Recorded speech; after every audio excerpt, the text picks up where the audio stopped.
On a généré plus de 3000 rendez-vous B2B en prospectant et j'ai signé personnellement plus de 80 clients à l'aide de ces méthodes. Dans cette vidéo, je vais t'expliquer comment toi aussi, tu peux signer 5 à 10 clients par mois à l'aide de la prospection. Mais quand on dit 5 à 10 clients par mois, soyons précis. Ça veut dire quoi 5 à 10 clients? Si tu as 50 sales calls sur ton calendrier, avec un taux de présence à 80%, c'est-à-dire un show-up rate de 80%, ce qui veut dire que tu as 40 rendez-vous effectifs sur ton calendrier, et que ton taux de closing est entre 20 et 25%, tu peux signer entre 8 et 10 clients. Ce qui veut dire que ton seul et unique objectif maintenant devient de générer 50 rendez-vous dans ton mois. Et donc tout ce que tu fais qui n'est pas directement en train d'impacter ta capacité à générer tes 50 rendez-vous est peut-être de la perte de temps. Et donc ton focus doit être sur ces deux choses, générer des calls et closer les calls. Et je parle tout le temps sur cette chaîne à mes clients d'un outil qui s'appelle Clockify, c'est 100% gratuit, qui te permet de faire ce qu'on appelle un 72-hour task audit. Donc en fait, pendant 3 jours, tu vas auditer là où va ton temps. Donc il va falloir que plus de 80% de ton temps soit sur de la génération de leads ou sur du sales. Et si jamais tu te rends compte qu'en utilisant Clockify, tu n'es pas capable de passer plus de 70 à 80% de ton temps sur ces méthodes et sur ce projet de génération de leads, c'est que probablement tu dois soit recruter quelqu'un, soit créer des systèmes ou tout simplement bosser plus d'heures dans la journée parce qu'il n'y a pas de shortcut, il n'y a pas de secret. Il va falloir mettre énormément d'énergie dans ton acquisition si tu as vraiment envie d'aller chercher 5 à 10 nouveaux clients par mois. Alors, l'objectif numéro 1, on a dit, c'est générer des calls et l'objectif numéro 2, c'est de closer les calls. Donc, pour l'objectif numéro 1, je vais te donner 7 étapes à suivre. L'étape numéro 1, ça va être d'identifier ta cible. Alors, identifier sa cible, ça veut aussi dire réfléchir aux autres segments de marché que l'on n'a pas encore touchés. Par exemple, est-ce que tu peux prospecter pour construire des partenariats avec d'autres entreprises? Si tu es une agence marketing, est-ce que tu peux pas trouver une agence beaucoup plus grosse que la tienne pour t'envoyer des prospects qui ne peuvent pas servir ou pour te déléguer une partie du travail? Est-ce qu'il y a d'autres job titles au sein de l'entreprise que tu peux aller contacter? Si aujourd'hui tu contactes que les CEO, peut-être que les head of sales, directeurs de vente, directeurs marketing, directeurs commercial, et bien tous ces job titles-là peuvent eux aussi être intéressés par ce que tu as à proposer. Est-ce que tu peux aller chercher sur d'autres géographies, c'est-à-dire en dehors de la France, dans le monde francophone?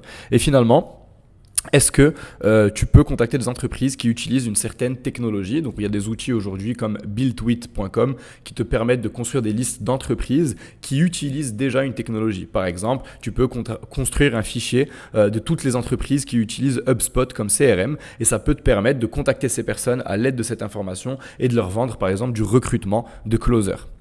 Une fois que tu as identifié ta cible, step numéro 2, ça va être de comprendre où est-ce qu'elle se trouve sur Internet. Et tout le monde va te dire, ben, ça se trouve sur LinkedIn. Et c'est peut-être pas une mauvaise réponse, mais tous tes compétiteurs font la même chose. Et donc, il va falloir te démarquer de ces compétiteurs. Si tu contactes les mêmes personnes qu'eux, avec les mêmes messages, eh bien, tu n'auras pas de résultat. Et c'est pour ça qu'on parle souvent sur la chaîne de choses comme les annuaires en ligne. Est-ce qu'il n'y a pas des annuaires, des registres sur Internet qui peuvent te permettre de scraper de la data et pouvoir vraiment trouver ton cœur de cible sans pour autant passer par LinkedIn? Est-ce que tu peux pas scraper d'autres plateformes, par exemple Google Maps, Twitter ou YouTube pour trouver ton ICP? Et donc, une fois que tu réfléchis à cette deuxième étape, d'où se trouve ton prospect idéal sur Internet et que vraiment tu passes une bonne heure à réfléchir, à faire des recherches, tu es censé trouver d'autres endroits que LinkedIn pour construire tes listes de prospects. Ce qui nous amène à l'étape numéro 3 qui va être de choisir la plus pertinente. C'est-à-dire que si tu as par exemple une liste de 10 endroits où tu peux scraper des listes et construire tes listes de prospects, ce que tu veux faire, c'est en fait prioriser celles qui sont les plus pertinentes. Et quand je dis pertinentes, je veux dire qu'ils vont te donner des munitions pour tes messages de prospection. Je m'explique.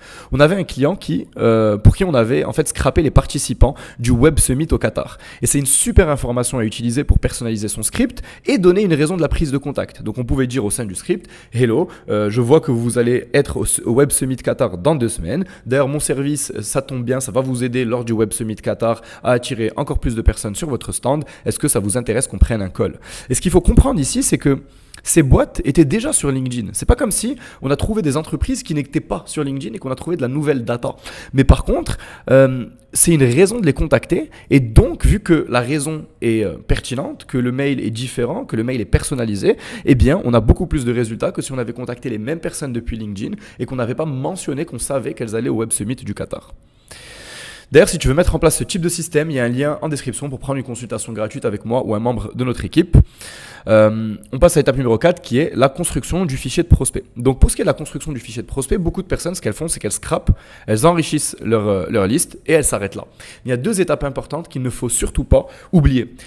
Une de ces étapes, c'est la validation. Beaucoup d'outils comme Apollo par exemple vont te dire que les mails qu'ils te fournissent sont déjà valides. Or, c'est rarement le cas. Donc après avoir scrappé et enrichi tes listes, il faut repasser tes listes dans au moins 2 vérificateurs d'email différents pour t'assurer que tu as une liste de très bonne qualité. Et c'est super important parce que si jamais tu contactes une liste dont plus de 3 ou 4% des mails ne sont pas de bons mails, sont des mails obsolètes, eh bien tu vas tuer ta délivrabilité et tu vas tomber en spam très rapidement.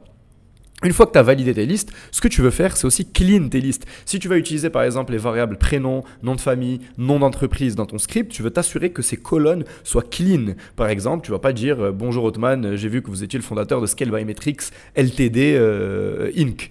Non, ça se voit que tu as utilisé un Google Sheet que tu as trouvé sur Internet pour envoyer des emails en masse. Donc il va falloir cleaner la colonne company name, first name, last name, etc. si tu veux t'assurer d'avoir une campagne efficace. Step numéro 5, c'est de créer un script de prospection et une offre.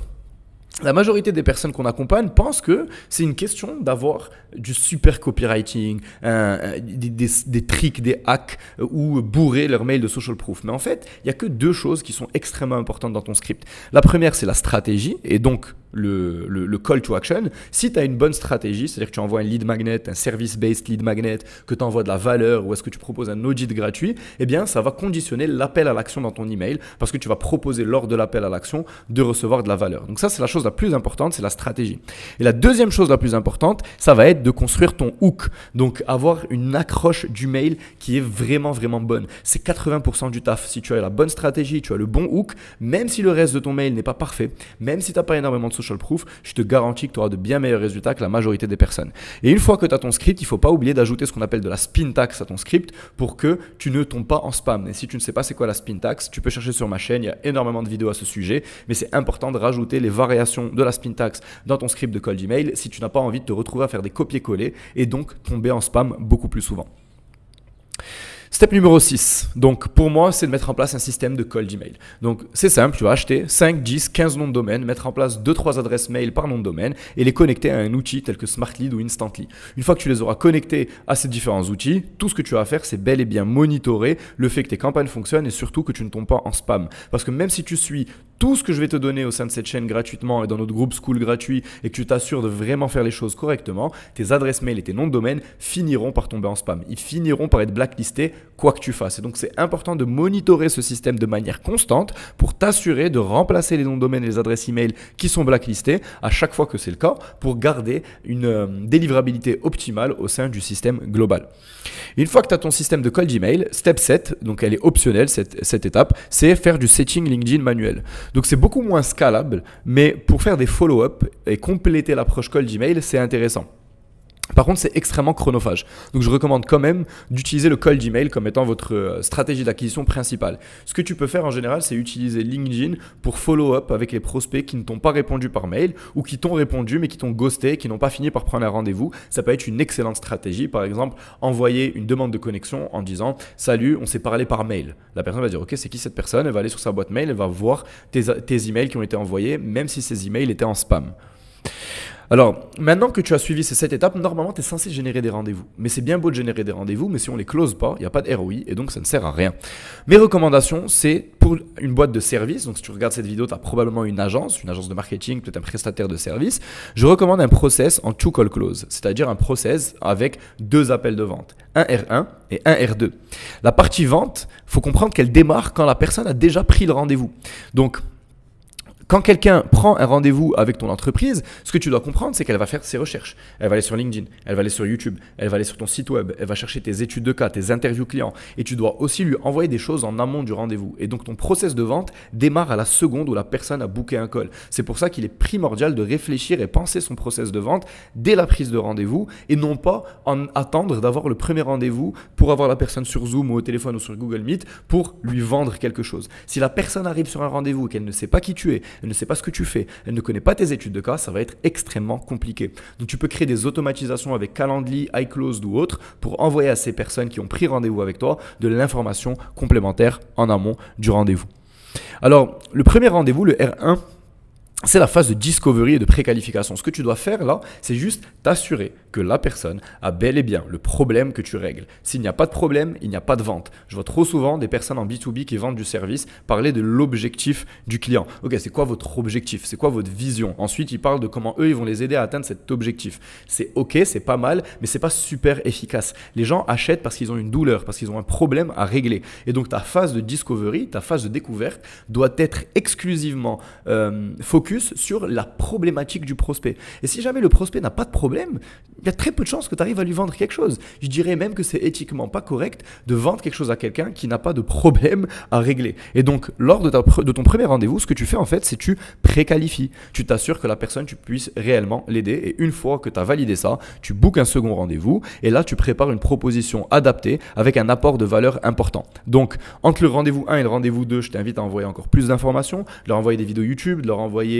les interviews clients, de leur envoyer des études de cas, des choses pour les préparer mentalement à bosser avec toi. Et lors du deuxième rendez-vous, tu as intérêt à vraiment les impressionner en leur donnant extrêmement de valeur, énormément de valeur, et les projeter dans les next steps de l'onboarding avec toi. Et si tu as bien préqualifié les personnes en R1 et qu'en R2, tu apportes réellement de la valeur, que tu leur as envoyé de l'information en dehors des appels de vente, je te garantis que juste avec ces petits hacks, tu vas pouvoir monter à 25, 30, 35% de taux de closing. Et si tu veux toi aussi signer 5 à 10 clients par mois avec ton agence et on te garantit des résultats, si tu n'as pas de résultats, tu ne payes pas, je t'invite à réserver ta consultation gratuite en description. C'était Othman et je te dis à la semaine prochaine.